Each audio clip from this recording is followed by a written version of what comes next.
question everything. When I say question everything, I literally mean question everything. Now, I'm not suggesting that you question everything with a condescending tone or with a argumentative tone.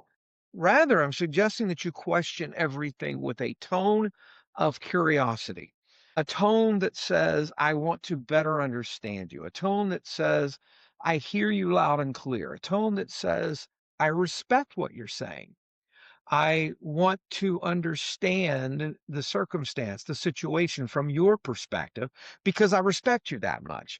And so it's really the tone that we have to work on. And tone ultimately is defined by our body language, our posture, volume, and inflection. The way we use the words that we use. Instead of saying, what do you mean by that? I might say, help me understand how you came to that conclusion. And even there, anytime you respond to a statement with a question, that exploration may be seen as threatening, it may be seen as unaccepting. And so I want to come at you with a body language that's open arms, basically, that says, I want to hear more. I want to understand better. And I want to share your perspective. We want to share in this conversation. We want to share in perspective. And when we share and we create increased understanding, it makes it much easier for us to collaborate. So the tone with which you ask the question really is important. So again, question everything until you understand something maybe that you didn't understand. Question everything until you learn something. And that's the phrase that I use over and over again. Question everything until you learn something. And so we want to learn something about the other person's perspective. We want to learn something about the situation that will help me better identify the best path to resolution, the best path to solving the problem, and better understanding each other. Seek first to understand, then to be understood. And even with that understanding, ultimately, what I want to do is help you discover the solution from within, help you discover the solution from deep collaboration. And that's the purpose of the question. I'm not suggesting that you question anything from a disagreeable tone, a disagreeable position. Don't position yourself in disagreement and then ask the question. Position yourself both posturally and tonally from a position of exploration. We want to understand. We want to get to know each other. We want to get to know this scenario from a shared perspective. And shared perspective is so powerful. Shared understanding, shared familiarity. And that's the purpose of the questions. And when you simply change your mindset, when you simply change your mind's position about the conversation, that will impact your tone. It will impact the tone with which you ask the questions.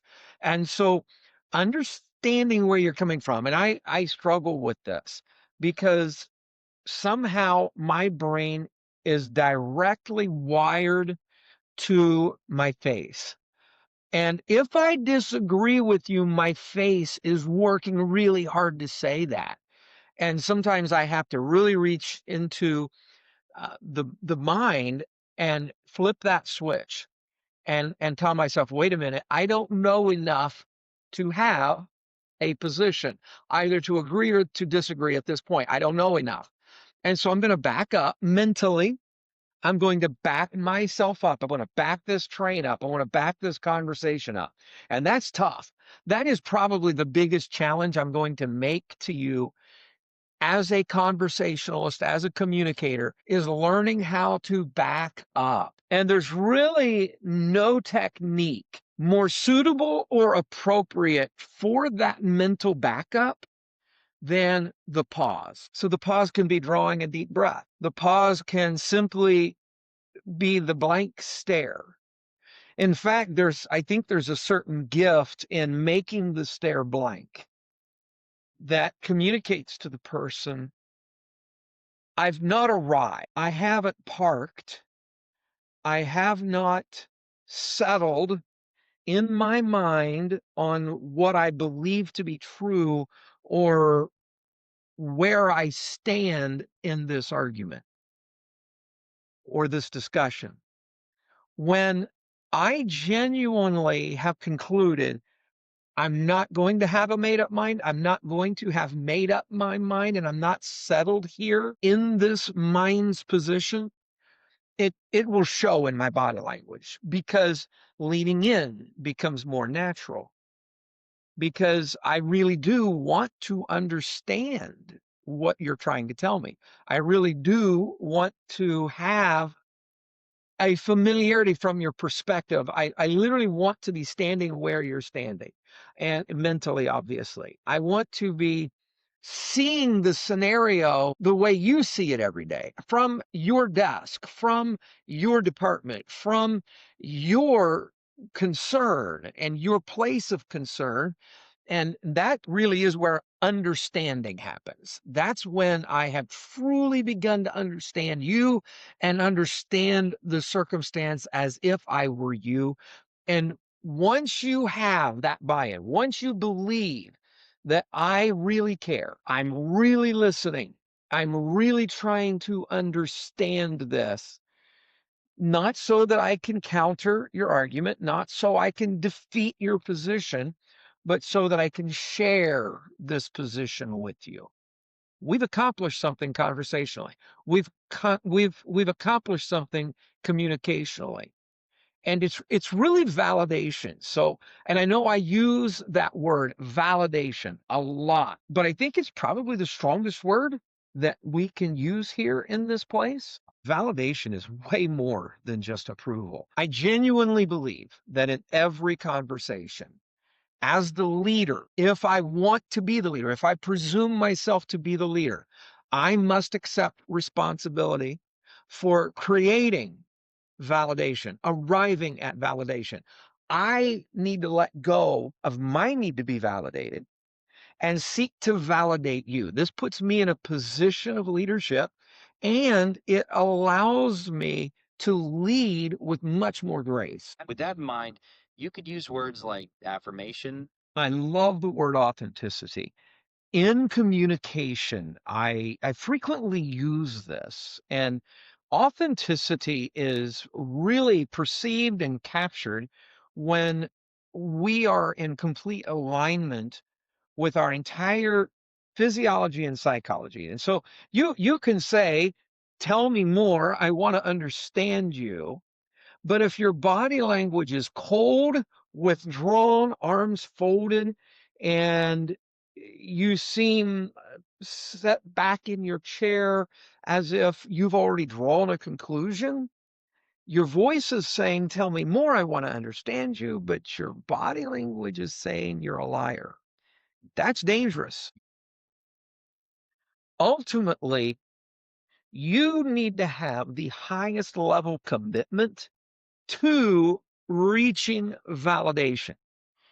You also need to understand that there is this constant warfare. There's this constant struggle or wrestling match between what you already know, what you already believe, what you've already experienced, and what that means about how you perceive what this person's telling you.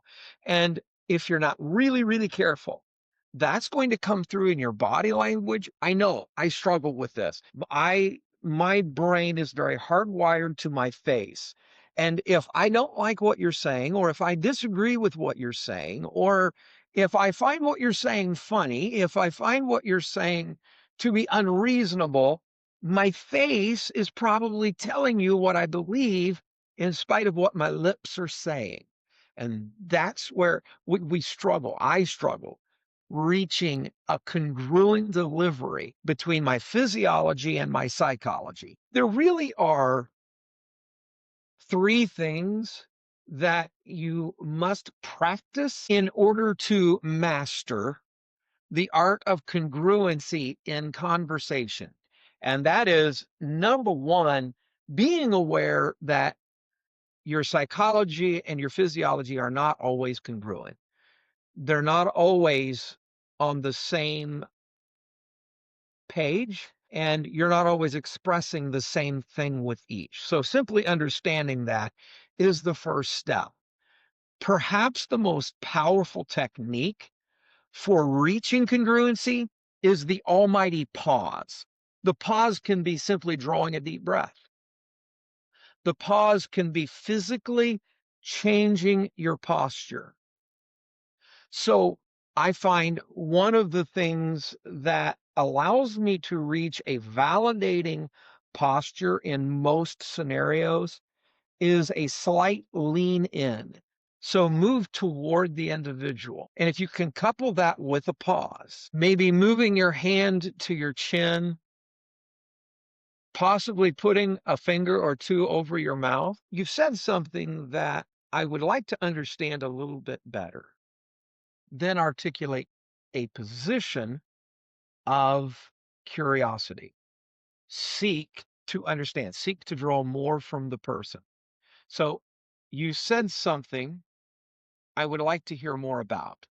That's validating. You're not agreeing or disagreeing with the individual. You're simply inviting them now to talk more about something specific within the rant or something specific within the conversation that will allow us to dig a little bit deeper. And that's really what questions are for. That's really how we reach validation. So the next piece that I will sometimes use, a technique, is I will actually bring a notepad close and I will actually take notes where the other participant in the conversation sees me taking notes, and I'll jot something down. And I might even validate what I'm writing by saying, I think you just said something that we need to explore further. However, before we move on to that, can you tell me more about? And I love to use the more about lead. The more about lead invites the other individual to continue talking, to continue exploring. And this is a fantastic coaching technique. It is a fantastic conversational technique. So I've used the note, the pause. The note taking allows me to put something on hold to come back to later. One of the reasons I use the note technique is that I understand that there's a disconnect between my psychology and my physiology. I am genuinely committed to the journey toward validation. I genuinely believe in this. I really want to create agreement, and I really do want to find a place where we share familiarity and understanding. So because I'm genuinely committed in that, I'm using the techniques with some level of sincerity. So I'm taking the note, I'm going to jot something down. And I may, sometimes I will intentionally make sure they can see what I'm writing. And it might be one word that will make it very clear to them I've heard something they've said, but I'm using the notes to slow the conversation down, backtrack a little bit, and I'm saying, tell me more about.